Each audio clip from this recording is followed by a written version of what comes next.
All right, let's talk about the one question type that gives almost everyone nightmares. True, false, not given. Yeah, you know the one. Today, our mission is simple. We're going to dismantle it piece by piece and show you exactly how to master it for good.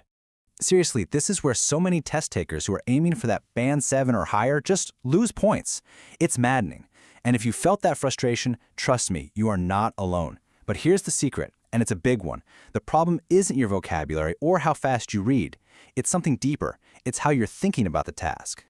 So here's the thing. From day one, we're all taught to read like a student, right? Our job is to understand the story, connect the dots, maybe even guess what the author means. But for these questions, that's a total trap. You have to throw that whole mindset out the window. From now on, you're not a student. You are an auditor. Your one and only job is to check if a specific claim is supported by the evidence on the page. That's it. Nothing more, nothing less. Okay, so let's get into this. The auditor's mindset. This is your new identity. Okay, rule number 1 of being an auditor. Your biggest enemy is your own brain. Seriously. You have to imagine that the text in front of you is its own tiny little universe. Nothing exists outside of it. Your common sense? Forget it. Your real-world knowledge? Doesn't count. In fact, the test makers want you to use your own knowledge because that's how they set the traps. And this brings us to the golden rule. You have to burn this into your brain. If the passage says the sky is green, then for the purpose of this test, the sky is green. It's that simple. You're not here to argue with the text. You're here to report what it says. Full stop.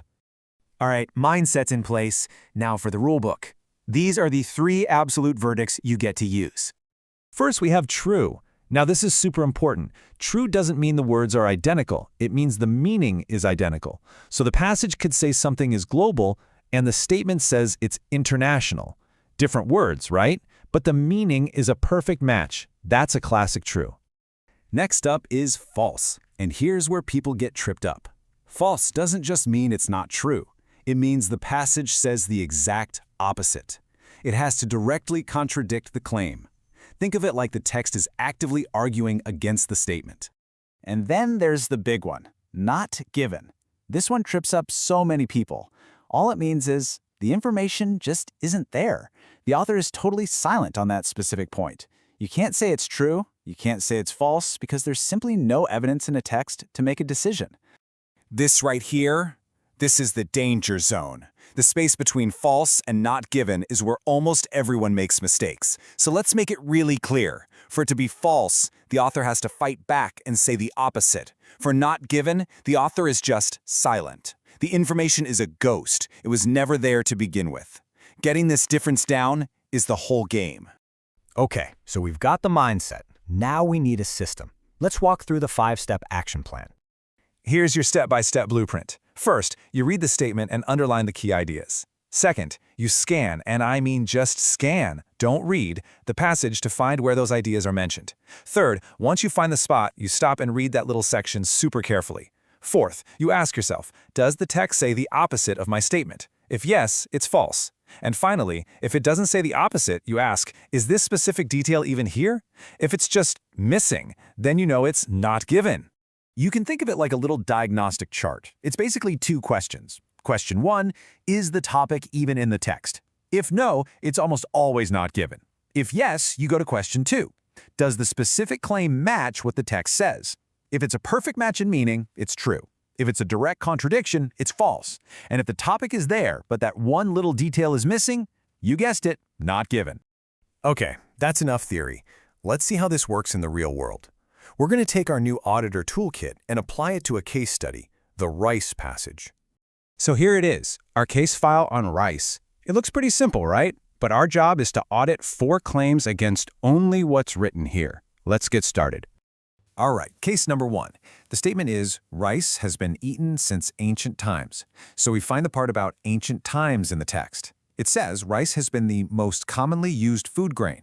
Now we ask, does eaten mean the same thing as used food grain? Yep, that's a perfect match in meaning. Verdict, true. Easy. Case number 2. Most rice is traded internationally. Okay, we find the section on international trade. The statement says most, more than half. But what does the text say? It says only a small percentage. Is most the opposite of a small percentage? You bet it is. The text is directly contradicting the statements. Verdict, false. And here we go, case 3. This is a classic trap. The claim, some people eat rice 3 times a day. Now, your brain is probably shouting, yeah, of course people do that. But remember our rule, erase your brain. Does the text mention 3 times a day? It says rice is commonly used, sure, but does it give us a number? Nope. That little detail, 3 times a day, is a ghost. It's just not in the evidence. Verdict, not given. Okay, last one, and this is a tricky one. The claim is rice can only be grown in tropical climates. See that word only? That's a super strong, restrictive word. It means nowhere else. But the text says it can be grown in places ranging from tropical to temperate. So, tropical and temperate. That directly contradicts the only tropical claim. Verdict, false. All right, let's pull all this together into a final checklist you can take with you. Just remember these 3 things. Number 1, erase your brain. Your outside knowledge is your enemy here.